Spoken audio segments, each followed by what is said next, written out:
teman-teman semua, pada kesempatan kali ini kami akan membahas seputar UMKM Rotan Rangga di mata kuliah Perencanaan dan Pengendalian Produksi RTIA dengan dosen pengampu Bapak Muhammad Iqbal STMM. Sebelum kami membahas lebih dalam tentang UMKM Rotan Rangga ini, izinkan kami memperkenalkan diri terlebih dahulu. Yang pertama ada Tessa Anggrayani Putri dengan NIM 123-19047. Yang kedua ada Tritmi Ulin Sinaga dengan NIM 123-19048. Yang ketiga ada Helja Maria Ulfa dengan NIM 123-19080. Yang keempat ada Prita Hotdiba Simanulang dengan NIM 123-19087. Dan yang kelima ada Naila Mutidarina dengan NIM 123-19090.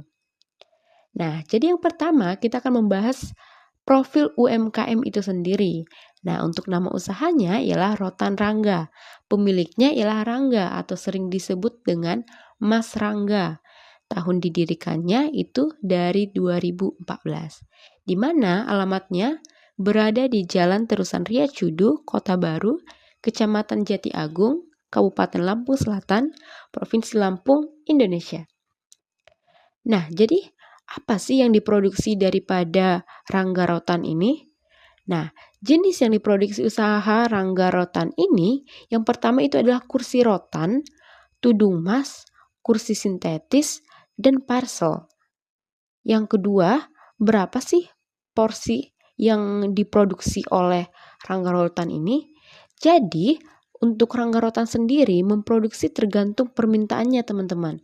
Jadi seberapa banyak permintaan pada Rangga Rotan itu, maka sekitar itulah yang diproduksi. Tetapi biasanya untuk hal tetapnya itu berada di sekitar 5-6 set per minggu teman-teman. UMKM Rotan Rangga memiliki 5 tenaga kerja atau karyawan, yang dimana masing-masing karyawan memiliki tugas yang berbeda. Yang pertama, karyawan yang bertugas dalam proses perendaman rotan dengan belerang. Memiliki tanggung jawab utama untuk menyiapkan rotan dan memastikan perendaman berlangsung sesuai ketentuan, terutama dalam hal waktu dan suhu, agar hasilnya optimal.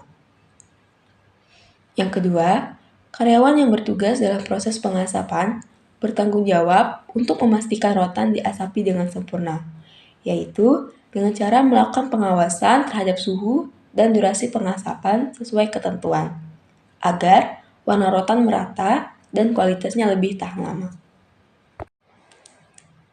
Yang ketiga, karyawan yang bertugas dalam proses penjemuran rotan di bawah sinar matahari memiliki tanggung jawab untuk melakukan pemeriksaan rotan yang sedang dijemur, membaliknya secara berkala agar rotan kering secara merata, serta memiliki tanggung jawab untuk menjaga kebersihan dan kerapian area penjemuran. Yang keempat, karyawan yang bertugas dalam proses pemotongan rotan bertanggung jawab untuk memotong rotan sesuai dengan ukuran yang sudah ditentukan dan memastikan setiap potongannya presisi. Hal ini untuk mempermudah proses pembentukan selanjutnya. Nah, yang terakhir adalah karyawan yang bertugas dalam proses perakitan dan finishing. Pada proses perakitan dan finishing ini, karyawan memiliki peran yang krusial untuk menentukan kualitas akhir dari produk. Karyawan harus bekerja dengan ketelitian dan keterampilan yang tinggi untuk memastikan setiap sambungan rotan kuat dan memiliki nilai estetika yang tinggi. Pada tahap finishing, karyawan bertanggung jawab menghaluskan atau melapisi produk agar tampilan produknya lebih menarik, serta melakukan pemeriksaan akhir guna memastikan produk bebas dari cacat sebelum dipasarkan. Selanjutnya, saya akan memperkenalkan beberapa alat produksi yang digunakan dalam proses pengolahan rotan di UMKM Rotan Rangga. Alat-alat ini memiliki peran penting dalam setiap tahapan produksi, mulai dari persiapan bahan mentah hingga siap dibentuk menjadi produk rotan yang berkualitas. Alat pertama yang digunakan adalah bak besi besar. Bak ini berfungsi sebagai alat atau wadah untuk merebus rotan. Proses perebusan sangat penting untuk menghilangkan getah alami serta kotoran yang menempel di rotan. Dengan begitu, rotan yang dihasilkan lebih bersih dan siap diproses lebih lanjut. Kedua, ada tempat pengasapan rotan.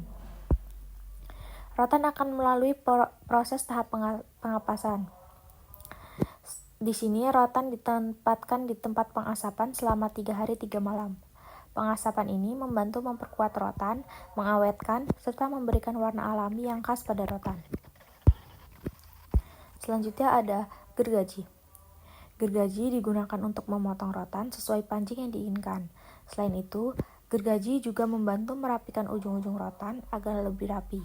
Beberapa jenis gergaji bisa digunakan untuk membuat potongan yang miring atau melengkung sesuai dengan bentuk yang diinginkan dalam produk rotan. Mekanisme pembuatan produk.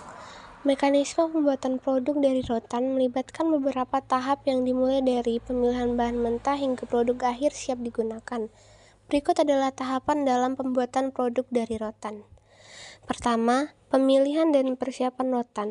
Pemilihan rotan, pilih rotan yang berkualitas baik, bebas dari cacat, dan memiliki ukuran serta kekuatan yang sesuai dengan produk yang akan dibuat. Pembersihan dan pengeringan rotan yang dipilih kemudian dibersihkan dari kotoran dan debu. Proses pengeringan juga dilakukan agar rotan tidak terlalu lembab yang bisa memengaruhi daya tahannya. Kedua, perendaman rotan. Sebelum diproses lebih lanjut, rotan biasanya direndam dalam air panas atau uap air. Proses ini berguna untuk melunakkan serat rotan, membuatnya lebih fleksibel dan mudah dibentuk. Ketiga, pemotongan. Rotan dipotong sesuai dengan ukuran dan panjang yang diperlukan sesuai dengan desain produk yang akan dibuat. Pemotongan dilakukan dengan hati-hati agar hasilnya rapi dan tidak merusak serat rotan. Kelima, penganyaman. Pada beberapa produk rotan, terutama untuk kursi dan parsel, rotan dianyam untuk menciptakan permukaan yang kuat dan estetik. Penganyaman dilakukan dengan cara menyilangkan rotan yang lebih kecil dan lebih fleksibel pada bingkai rotan yang lebih besar. Keempat, pembentukan dan penyusunan. Pembentukan bentuk rotan yang sudah lunak dapat ditekuk dan dibuat sesuai dengan desain produk seperti kursi, parsel, keranjang, dan lain-lain. Proses ini dilakukan dengan tangan atau menggunakan alat bantu tertentu untuk memastikan kelenturan dan ketepatan bentuk. Penyusunan, rotan disusun dengan cara yang sesuai dengan desain, bisa berbentuk anyaman atau susunan lurus tergantung pada produk yang diinginkan. Keenam, pengeringan dan pemadatan. Setelah rotan dibentuk dan dianyam, produk akan dikeringkan untuk menghilangkan kelembapan yang tersisa. Proses pengeringan ini dapat dilakukan dengan cara alami, yaitu dengan menjemur produk di bawah sinar matahari atau menggunakan alat pengering khusus. Proses ini bertujuan untuk memastikan produk rotan menjadi lebih padat dan kuat, serta siap untuk digunakan. Ketujuh, pengecatan dan finishing. Pengecatan, produk rotan kemudian diberi lapisan pelindung seperti cat atau vernis untuk melindungi rotan dari kerusakan akibat air, debu, dan serangga. Pengecatan juga memberikan tampilan yang lebih menarik dan bisa disesuaikan dengan preferensi desain. Finishing. Setelah pengecatan, proses finishing dilakukan untuk menghaluskan permukaan produk, menghilangkan sisa-sisa serat kasar, dan memastikan produk terlihat rapi dan halus. Proses finishing juga memberikan lapisan pelindung tambahan agar produk rotan lebih tahan lama. Yang selanjutnya yaitu target pasar. Target pasar UMKM rotan ini yaitu yang pertama rumah tangga. Contoh produknya yaitu seperti sofa rotan, meja rotan, keranjang, dan tudung saji. Dan yang kedua yaitu bisnis dan komersial. Contoh produknya yaitu parsel, kursi, dan meja. Pada industri UMKM rotan ini memiliki jumlah target yang tidak menentu. Hal ini disebabkan karena sistem produksinya tergantung pesanan. Terkadang itu paling sering pesanan 5-6 set, sehingga perlunya persediaan dalam memenuhi permintaan yang tidak terduga, seperti permintaan yang bervariasi maupun gangguan pengiriman bahan baku. UMKM rotan ini menghasilkan produk seperti kursi, meja, parsel, tudung, nasi, dan kursi sintesis. Berdasarkan beberapa faktor seperti demografis, psikografis, dan perilaku. Dalam hal demografis, target pasar UMKM rotan dapat berupa masyarakat yang memiliki peminat pada produk kerajinan dan sebagai perabotan rumah. Dan selanjutnya yaitu dalam hal psikografis. Target pasar UMKM Rotan dapat berupa masyarakat yang memiliki minat pada produk kerajinan, dekorasi rumah, dan lifestyle yang unik. Mereka juga dapat berupa masyarakat yang memiliki gaya hidup yang modern namun juga menghargai nilai-nilai tradisional dan lingkungan. Sekianlah presentasi mengenai UMKM Rotan Rangga yang bisa kami sampaikan. Terima kasih atas perhatian dan kesempatannya. Wassalamualaikum warahmatullahi wabarakatuh.